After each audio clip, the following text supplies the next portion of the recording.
cá é que meu mouse tá sujo pra caramba.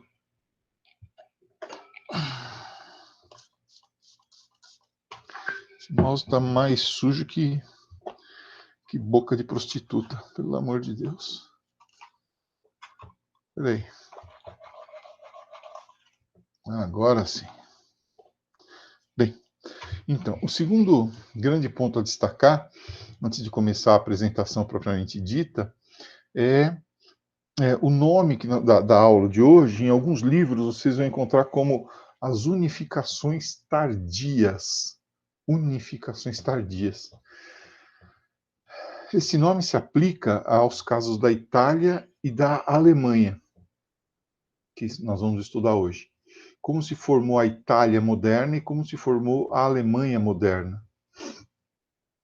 São várias etapas, é um processo bastante complicado de unificação econômica, política, e de alguma forma essa unificação que ainda está por fazer, né?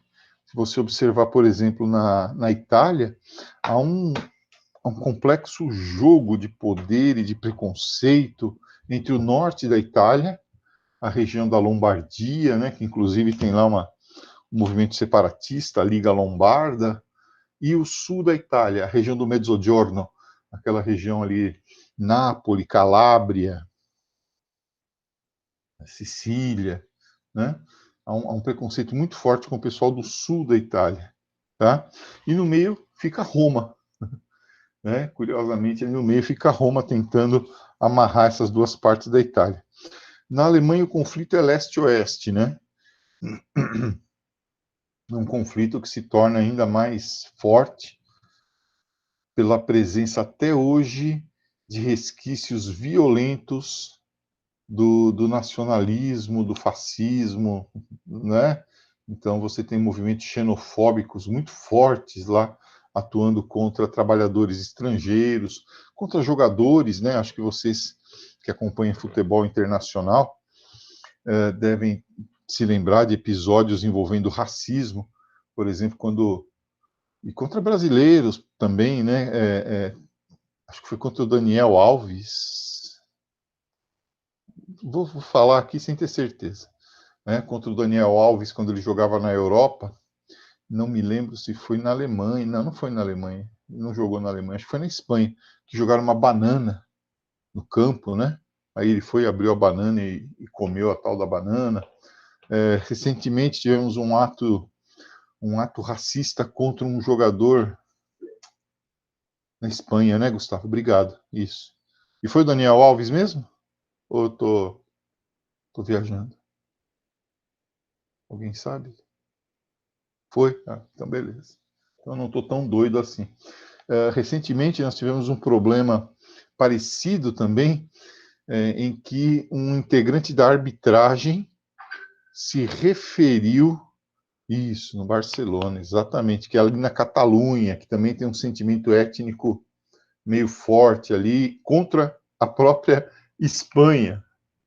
Contra a própria Espanha. Tá? Então o catalão ele se acha diferente do espanhol. Né? Então são resquícios ali de uma etnicidade, sabe, tem um ranço ainda forte ali de nacionalismo, né? Isso. Recentemente, o Gustavo está certíssimo. A Catalunha, a Catalunha fez um plebiscito lá querendo a sua própria independência, né? Aí o governo espanhol, o governo de Madrid, cai matando em cima. Não, peraí, meu, vamos conversar, não é assim o negócio, tá? Não dá para todo mundo vai virar Estado Nacional aqui, que porra é essa? E eu dizia que há também o caso daquela arbitragem, né, em que o árbitro se referiu de uma forma pouco respeitosa, né, a um atleta de origem africana num jogo de futebol, e deu um problema danado, inclusive as equipes se recusaram a continuar o jogo, não, vamos sair de campo, pararam de jogar.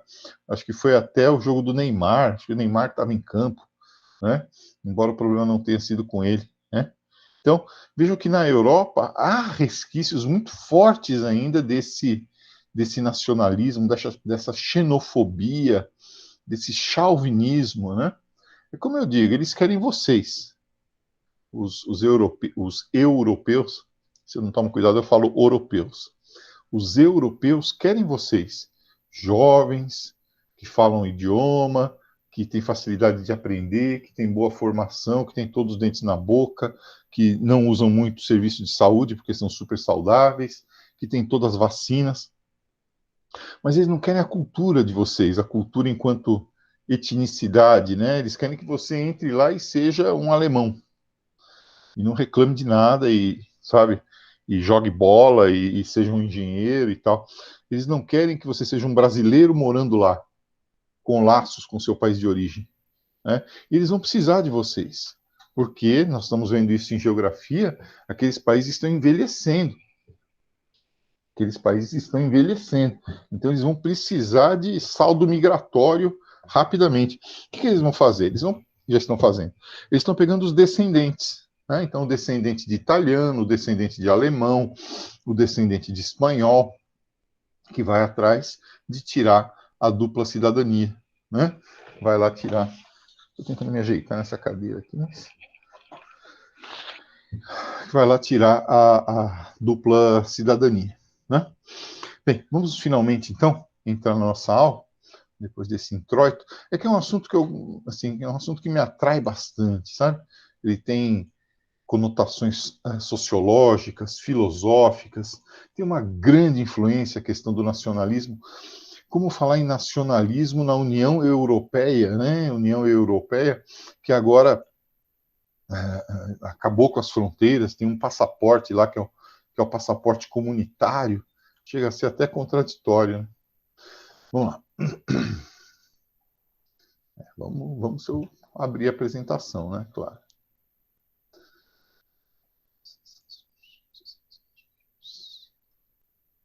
Vamos começar. Estou aqui hoje olhando para. Tá bonita a manhã, né? O sol da manhã, acho que é o sol mais bonito que tem. A luz da manhã é a luz mais bonita que tem, sabe? Ela é suave, mas é bem clara, bem gostosa. Também os nossos olhos querem receber essa luz, né? Que vem da noite aí, né? Deixa eu pegar aqui, unificações tardias, tá? Página 307.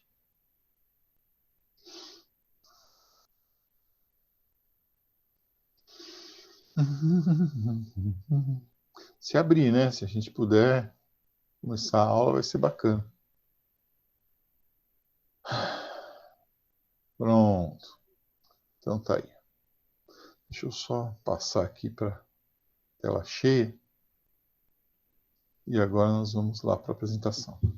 Unificações tardias. O próprio nome já nos traz aí uma reflexão, né? Tardias por quê? Tardias por quê? A Itália e a Alemanha foram demorando para poder se transformar em países. Tá? Então, os dois casos são: primeiro, nós vamos estudar o caso da Itália, que por força da influência da Áustria, por força da influência da Igreja, demora para se tornar um país, um Estado nacional. E depois a Alemanha, por influência da Áustria, por influência da França, tá? É preciso esperar que um conjunto determinado de circunstâncias faça uma convergência para que a Alemanha possa, então, iniciar seu processo de unificação. E o tardias aqui é porque as nações europeias foram se formando, as modernas nações europeias foram se formando, por exemplo, nas grandes navegações, ali, né, um pouquinho antes, na transição da Idade Média para a Idade Moderna. É o caso, por exemplo, de Portugal, que foi o primeiro país a se unificar, depois a Espanha, depois a França, com a Guerra dos 100 Anos, depois a Inglaterra, né? A Holanda, que consegue se tornar independente no século XVII, se tornar independente da Espanha após a Guerra dos 80 Anos. Assim, outros países, tá? Mesmo lá no leste europeu, né? os movimentos nacionalistas polonês, grego em 1830, 1848, enfim.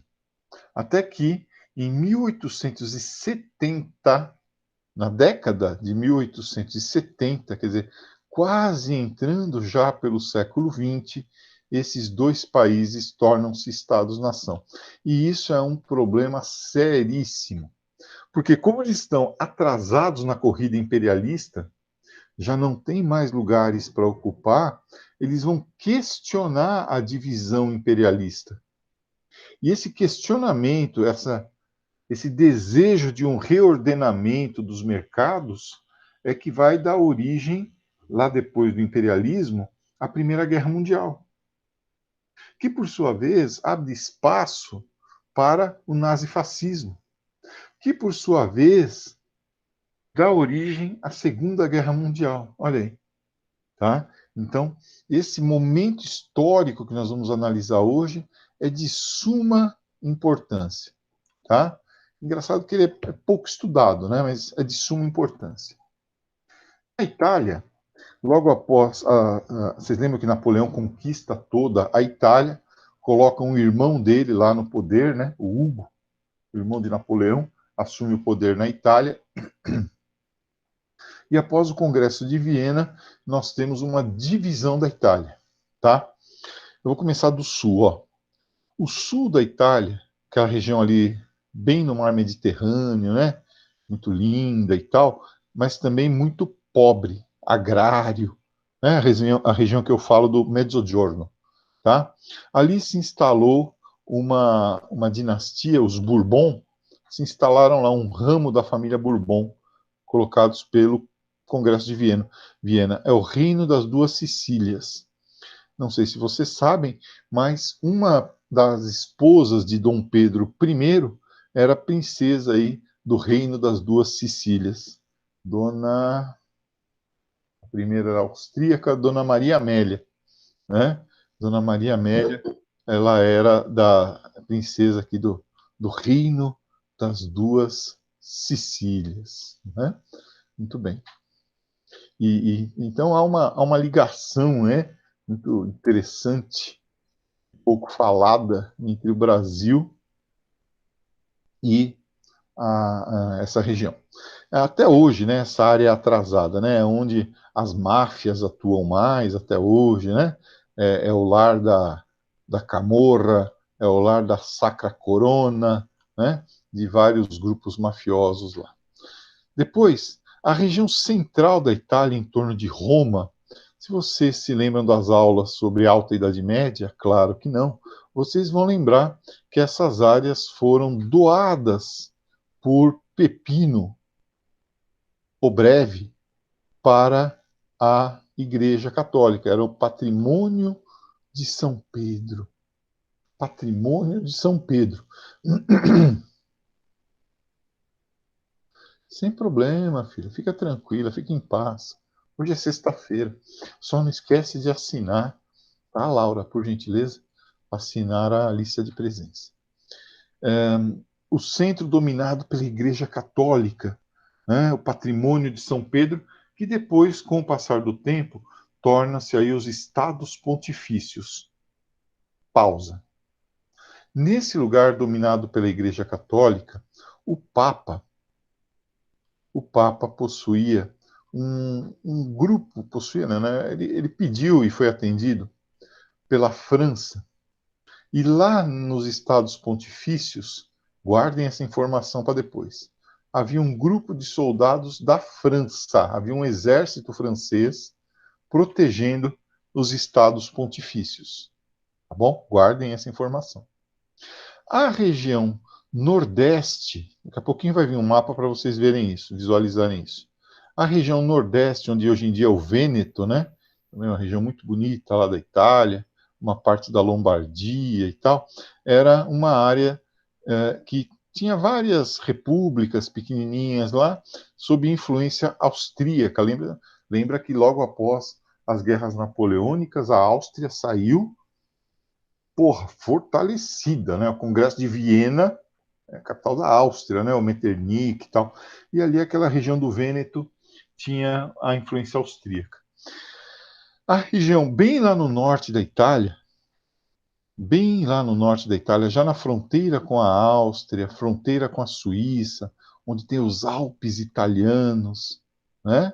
Onde tem os Alpes italianos, havia um reino, o reino sardo-piemontês, que estava se industrializando, que tinha uma burguesia industrial forte e que, assim, tinha olhos extremamente gulosos para a região mais ao sul, né? Enxergava todas essas regiões como um potencial mercado para seus produtos industrializados, como um potencial fornecedor de matéria-prima, tá? Quem dominava essa região era uma dinastia chamada de dinastia Savoia. Savoia, que é de uma província que vai aparecer no mapa aí já já, tá? Então esses caras tinham um zoião lá no resto. E tinha grana, e tinha fábrica. Então já dá para perceber que é daqui do norte, do reino sardo-piemontês, né, que vai partir um trabalho organizado para a conquista do restante da Itália. Tá bom?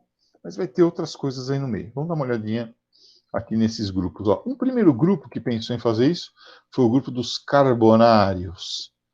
É, parece nome de macarrão, né? Os carbonários recebem esse nome porque eles faziam seus encontros clandestinos nas cabanas dos carvoeiros. Mas era um movimento voluntarista, mais baseado ali naquele desejo romântico de tornar a Itália independente, né? Eles sabiam que tinham que tornar a Itália independente, não sabiam como, muito bem, né? Aqueles caras que se reúnem meio que no boteco para derrubar o governo, tá?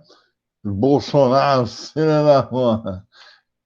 Eu odeio o Bolsonaro, cara. Vamos juntar eu e você, vamos acabar com esse Bolsonaro. Como é que chama? Bolsonaro. Sabe esse cara assim? Então, são esses caras. Aí então nós temos essa visão aqui, ó.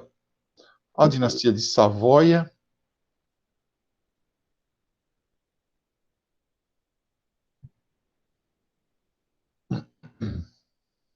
Vamos lá. Aqui é a província de Savoia, né? Da onde eu falei que surgiu essa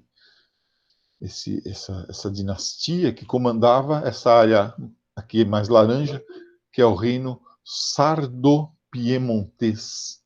Reino sardo-piemontês, tá?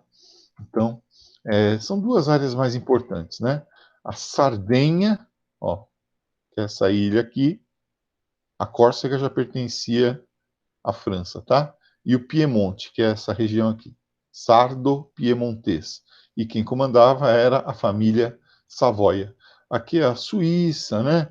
Aqui é a região da Áustria, aqui é o Império Austro-Húngaro. Nesse momento, aqui hoje em dia a Croácia, né? Croácia, naquele tempo chamava-se Dalmácia. Pois bem, aqui ó, a região do Vêneto, tá? E a Toscana estavam sob influência da Áustria. Os estados pontifícios aqui no centro da Itália, né? Com Roma aqui, e aqui para baixo o reino das duas Sicílias.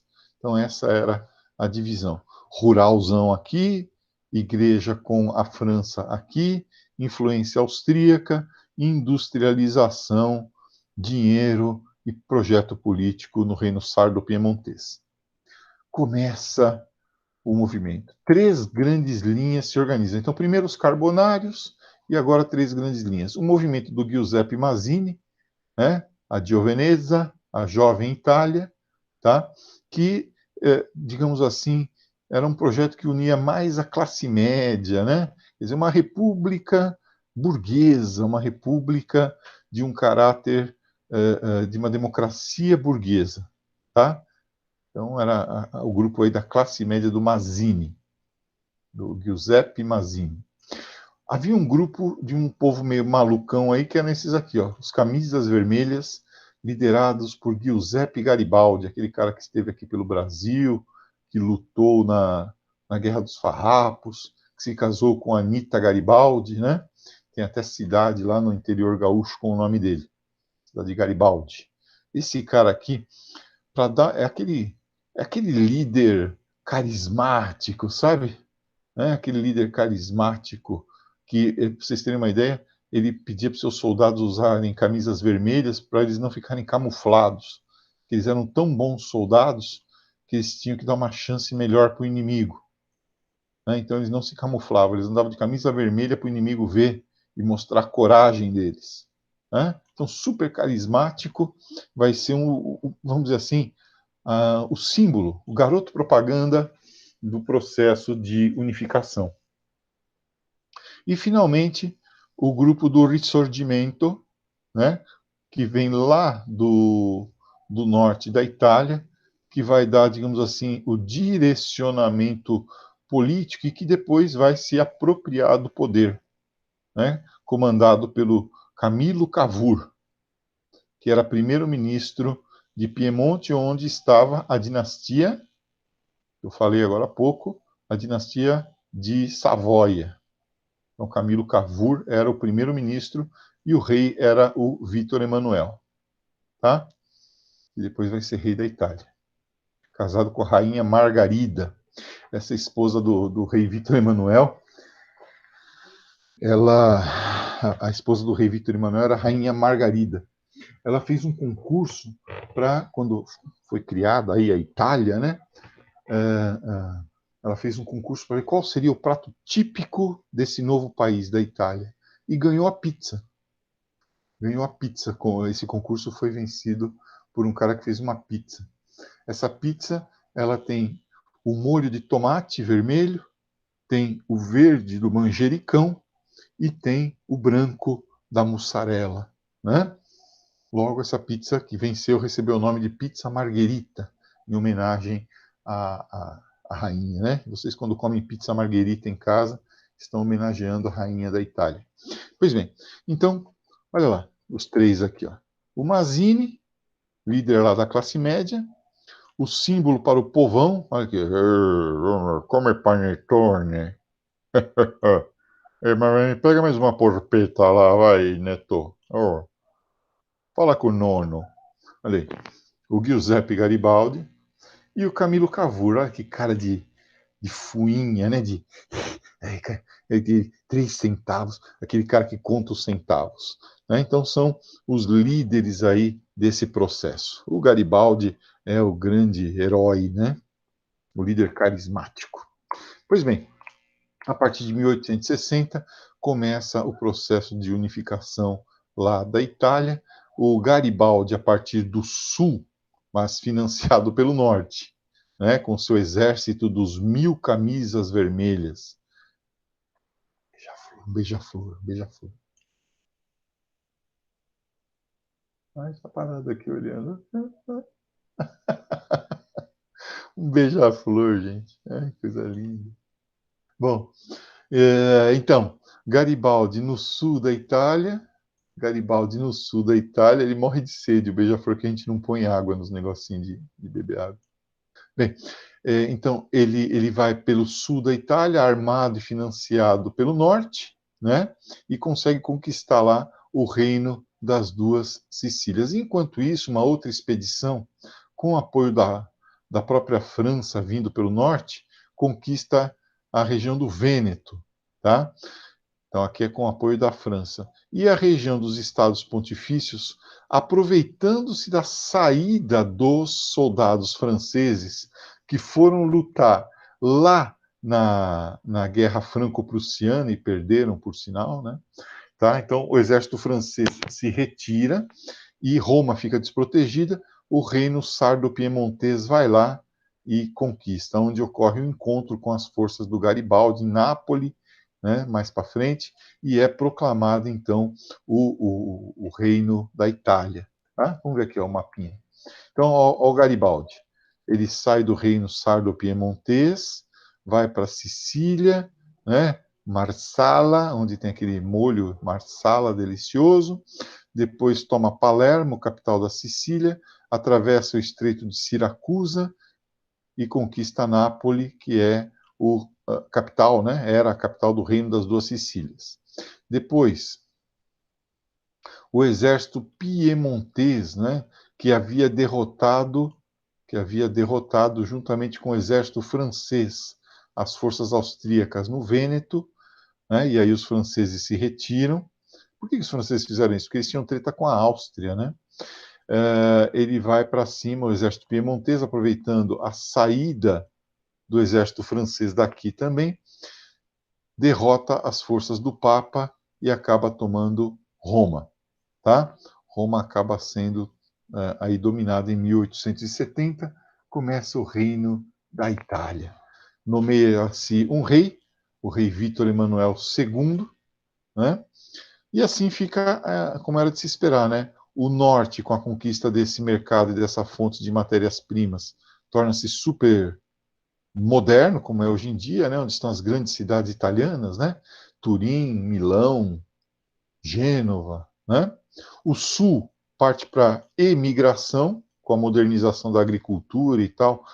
A turma toda do sul vai embora, né? Muitos vêm para o Brasil, inclusive, são os nossos, de vocês aí que são descendentes de italianos, né? Vem dessa região de Nápoles, ali de baixo, tá? A Áustria não entrega essas províncias aqui, ó, Tirol, Trentino e Istria. Isso aqui vai ficar para ser resolvido na Primeira Guerra Mundial. Então aqui nós temos já um contencioso acontecendo. E a Igreja não aceita perder aquele território. Isso aqui, a questão romana, só seria resolvida em 1929. 1920, o Papa se declara prisioneiro do Vaticano, né? Essa questão só seria resolvida em 1929 com o Tratado de Latrão, assinado entre Mussolini e o Papa Pio XII. Aí o primeiro rei da Itália, né? Olha que bonito. O rei Vítor Emanuel, né? Imagina esse homem comendo macarrão com molho, sopa. Bem, na Alemanha, também super dividida, houve um processo complicado para conseguir a unificação. Vocês devem lembrar que nas guerras napoleônicas, a Áustria e a Prússia lutaram juntas contra Napoleão, né? E aí começa a se formar a Confederação dos Estados Germânicos, mas muito frouxamente articulada. E assim vai indo. Agora, olha a primeira etapa. A primeira etapa é uma unificação econômica, o Zollverein. Zollverein. Minha filha errou essa questão na FUVEST, no ano que ela prestou. Filha da puta. Ó, Zollverein significa alguma coisa como tarifa do Reno.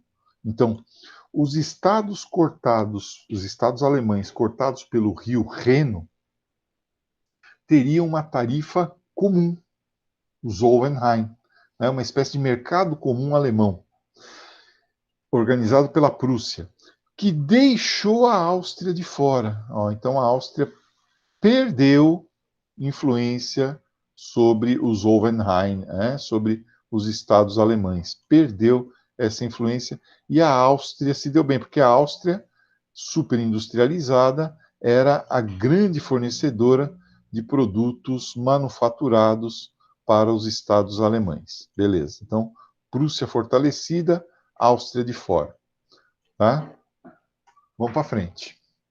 Em 1860, o arquiteto da unificação alemã, Otto von Bismarck, que entrou para a história como chanceler de ferro, né, consegue pensar, assume como primeiro-ministro da Prússia e pensa assim: como nós vamos unificar a Alemanha? E é a conclusão que ele chega através da guerra. São as guerras de unificação.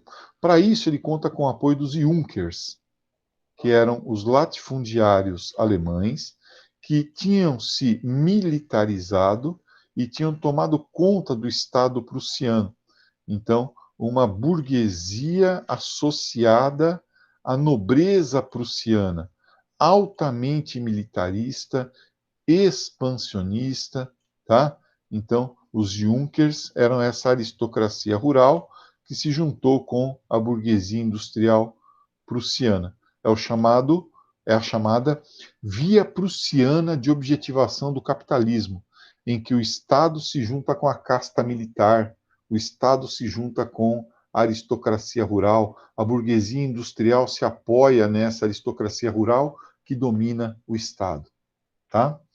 Então, sem democracia, de cima para baixo, inclusive o Bismarck dizia: inventamos a Alemanha, agora precisamos inventar os alemães. Por isso, talvez, né, por essa união ser tão complicada, é que eles tiveram que apostar na radicalização do discurso nacionalista, né, para criar a unidade do povo. Como se diz no Exército, o trauma coletivo gera união. Aí, ó, olha aí. Não podia ser outra cara, né? Tinha que ter essa cara com esse capacete aí, com essa guampa no capacete, né? Esse bigode aí, ó. Então, Otto von Bismarck, o chanceler de ferro. Começam, então, as unificações. Agora é o momento central que eu preciso que vocês prestem atenção. O que o Bismarck fez? Primeiro, precisamos de uma guerra que seja fácil de ganhar. Uma guerra que nós não vamos ter nenhum tipo de risco. Então vai ser uma guerra contra a Dinamarca.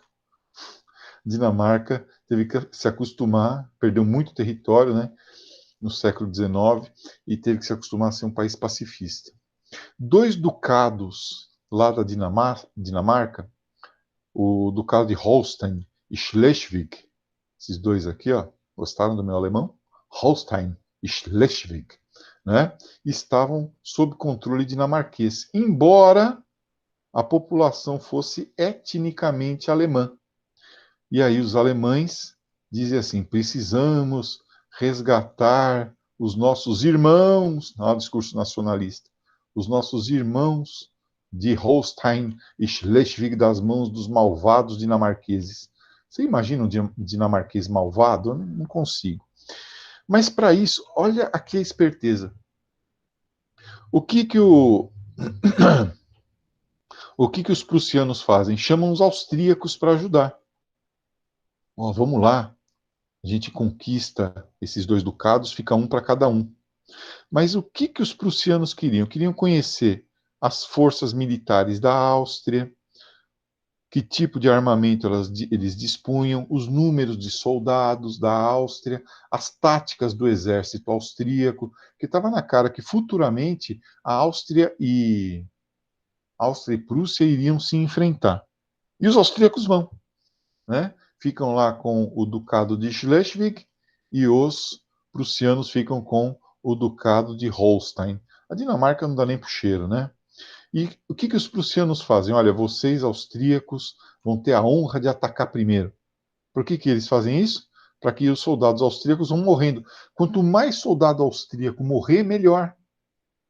Quer menos soldado austríaco para enfrentar depois a Prússia. 2 anos depois, a Prússia vai declarar guerra à Áustria, né, 1866. Né? E nessa guerra ela vai chamar a França para ajudar. Eu não coloquei aqui, mas ela vai chamar a França. E fala a mesma coisa, ó, você pode pegar um pedaço lá da Áustria, vocês já ajudaram a Itália a atacar a Áustria, né? Vamos lá, vocês ajudam a gente. Tal. Qual que é a intenção da França na Guerra Austro-Prussiana, também chamada de Guerra das 6 Semanas, né? Guerra das 6 Semanas, que durou 8 semanas. Mas, enfim, saber a tática da França, conhecer os números da França, quantos soldados, quantos rifles, quantas armas, né? E lá vão para cima da Áustria, conquistam aquela região sob domínio austríaco. A Áustria deixa de ser uma peça importante no jogo. E lá vão os prussianos, 1870, e o sentimento de nacionalidade se tornando mais forte, né? Nossa, como nós, alemães, somos maravilhosos, né? E agora nós precisamos nos expandir, nós precisamos do carvão e do ferro que estão na mão dos franceses, na província da Alsácia-Lorena, onde fica Estrasburgo, que sempre foi uma cidade alemã, nós perdemos. Lá vão eles, atacam a França, derrotam a França na Batalha de Sedan, né, e conseguem conquistar, inclusive prendem Napoleão, né, Napoleão III era o rei da França, imperador da França, ele é preso, ele se rende, e aí tem um episódio muito dramático, né, em que o general francês, quando Napoleão III entrega a espada dele para o general prussiano, que pega a espada de Napoleão e quebra e joga no chão a espada de Napoleão, né? Isso freudianamente é o gesto da castração, né?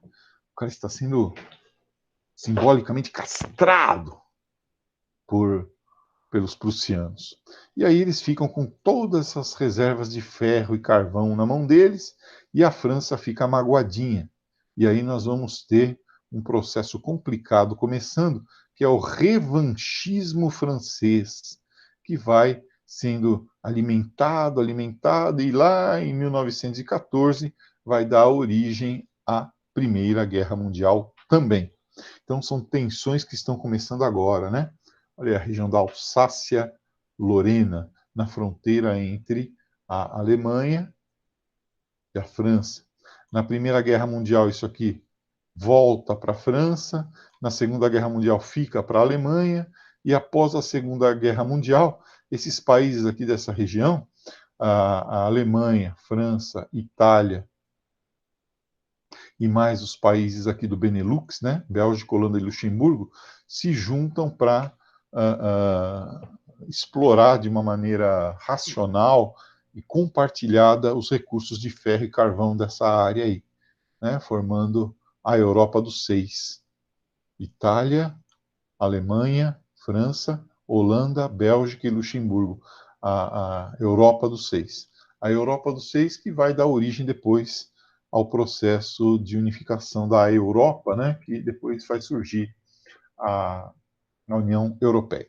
Bom, coloquei duas consequências aqui, né? Primeiro, o revanchismo francês, que queria de volta a Alsácia-Lorena, provocando uma tensão com a Alemanha, que vai gerar a Primeira Guerra Mundial, e o atraso alemão e italiano, que depois vai gerar também, né, reivindicações por parte desses países para a reorganização dos mercados e, no futuro, também a Primeira Guerra Mundial. É isso, tá, pessoal? Vou pedir a vocês, humildemente, que façam os exercícios dessa aula,